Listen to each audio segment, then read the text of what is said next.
back to the channel. Today we're going to be talking about the Mark 9 GTI and how it's going electric and how I feel about that. So for those who are new to my channel, my name's Jordan. This is my 2017 Mark 7 GTI, which is soon to be big turbo once the turbo decides to show up. They told me it would ship between Monday and Friday of this week, so hopefully I'll hear soon and I'll have the turbo in my hands. Hopefully within the next couple of weeks.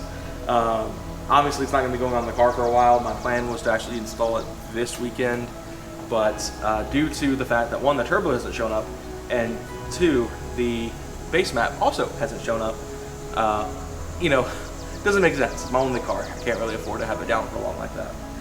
You might notice the car's in the garage just because my parents are out of town, which gave me the opportunity to take up the garage. But anyway, that's not today's topic. We're talking about the Mark 9 GTI. So the Mark 8 has pretty much been slated to be the last generation of internal combustion engine Volkswagen Golf lineup things in general. The GTI and R of the future will be going electric, and it's kind of unfortunate for a lot of us. In my opinion, from a business standpoint, it makes sense. The amount of crackdowns going on, especially in Europe, on internal combustion engines and emissions and pollution and all that stuff, has been, I would almost say, unprecedented. I mean, like, as long as I've been alive, you know, going on almost 24 years, I have never seen the crackdowns get like this in emissions anywhere. I thought the crackdown here was bad in the States, but Europe has gotten to the point where they're banning the sale of new combustion engines after, I think, 2035, which is kind of scary for us as enthusiasts of combustion engines. We want to keep the combustion as a B. But for enthusiasts of combustion engines like us, you know, it's sad. You know, the GTI has always been a symbol of, you know, kind of breaking norms. It's the grandfather of the hot hatch. You know, all these hot hatches today wouldn't exist without it. So it was a staple break in the mold. And back in the day when the Mark 1 was introduced, hot hatchbacks in general, or hatchbacks in general, were meant as commuter cars, stuff like you would expect from like a Chevy Cruze, or like the one behind the camera, ironically enough, or something like, I don't know, a Nissan Versa. Like cars like that weren't really meant for enthusiasts.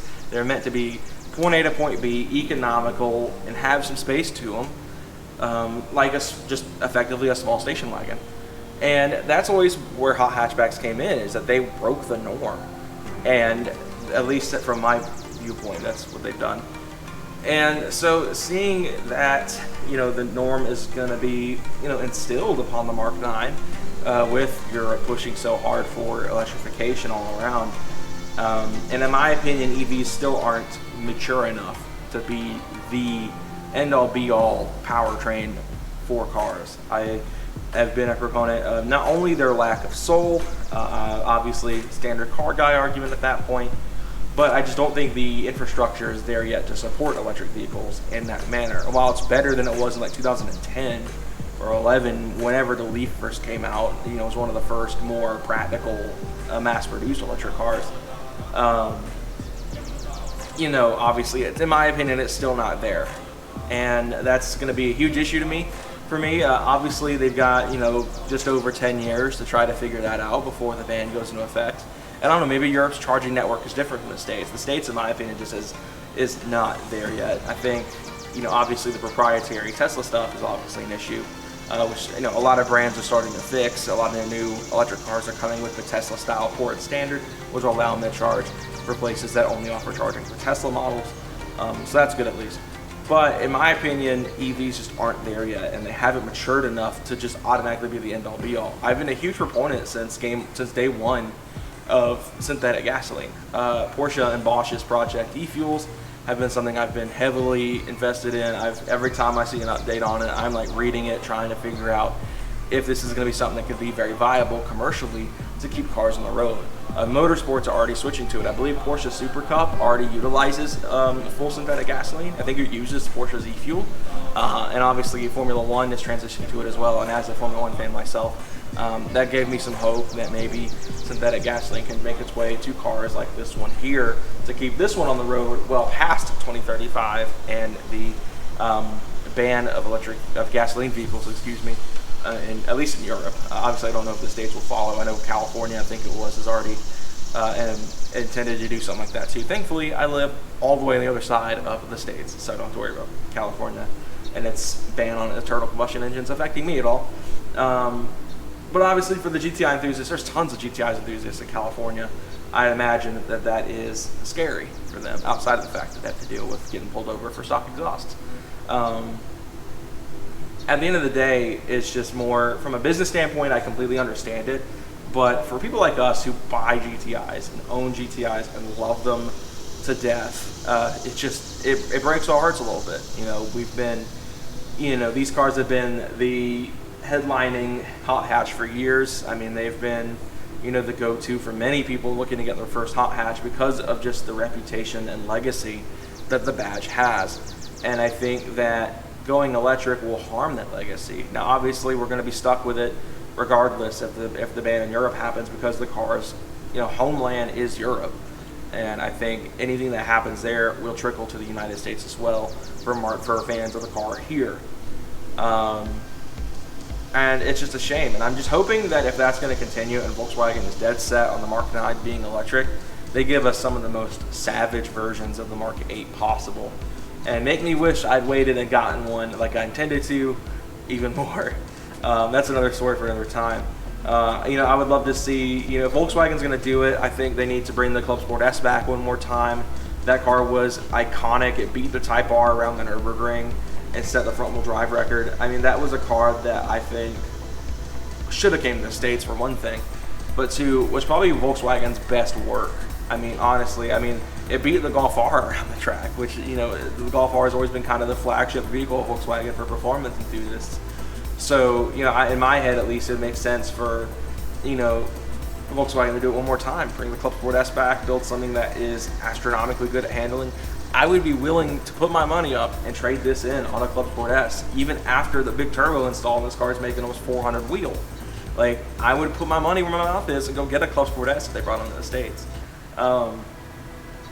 I genuinely have always liked the concept of it. And my goal was to build this car to be kind of a similar concept.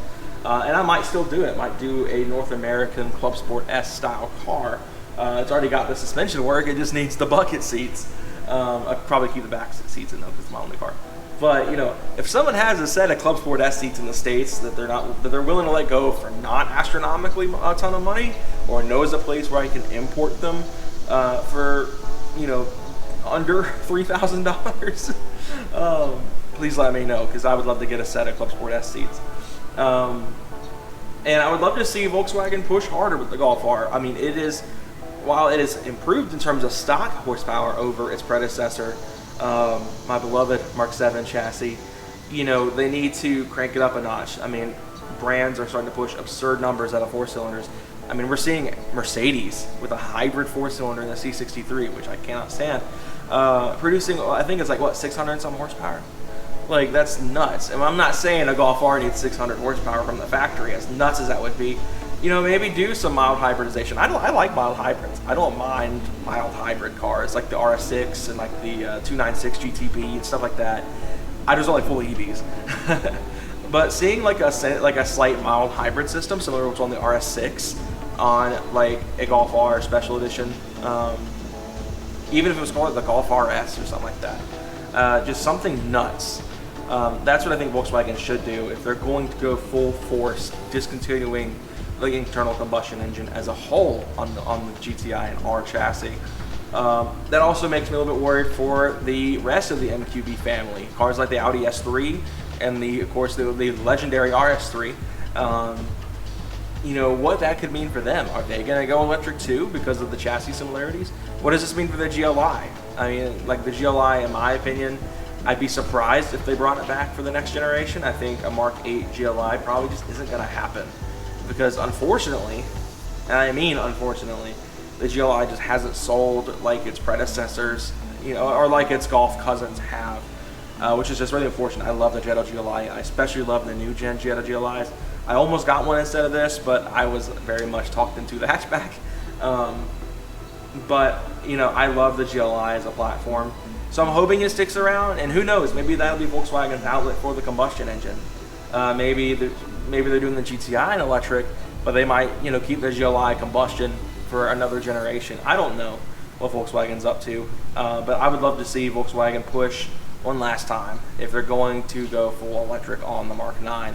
I think the Mark 8 needs to be turned up, way up, just to show the world that Volkswagen means business still, and just to give us one last hurrah of the combustion engine GTI and R. But yeah, that's my video for today, guys. Hope you all enjoyed my commentary on the Mark 9 and its inevitable appearing switch to combustion engine, or switching to electric powertrains. I don't know whether to say electric engine or not, because it's not an engine, it's a motor, but regardless.